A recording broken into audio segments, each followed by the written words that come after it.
Il y a deux choses qui m'ont fait sortir de ce logiciel catholique. La première, c'est la mort du père Hamel qui n'a pas été suivie d'une revanche, d'une riposte. Est-ce qu'il y a moyen de boire un petit coup? Excuse-moi. Hein. Ouais. C'est-à-dire que moi j'étais persuadé qu'il y avait, je ne parle pas de mort, et d'ailleurs ce que je dis n'a pas un caractère prescriptif, c'est l'ordre du constat. Quand en France, pays, fille aînée de l'église, etc., un prêtre se fait égorger dans son église par des musulmans, aucune manifestation un peu brutale de la part de cathos tradis, moi j'ai pas vu ça. Donc je me suis dit, il n'y a pas de réaction parce que, à mon sens, il n'y a plus de foi. C'est-à-dire qu'il y a plus de posture que de foi dans les gens qui se prétendent catholiques. Bon, ça c'est le premier point.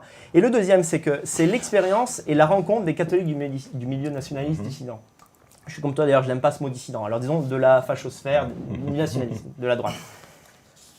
Écoute, moi je suis sur du 100%. 100% des catholiques que j'ai rencontrés, au fond d'eux, préféraient une ligne de valeurs et d'islam qu'une ligne identitaire. Et pour moi, c'est insupportable parce que la ligne qui triomphe actuellement en Europe, c'est la ligne identitaire. C'est la ligne Trump, tu vois. C'est-à-dire, c'est la ligne, nous sommes des blancs, bon, c'est des wasps protestants, mais tu transposes comme ça dans le reste de l'Europe, c'est pareil. C'est-à-dire qu'on est envahi, c'est ça l'urgence. Le problème, immigration, islam.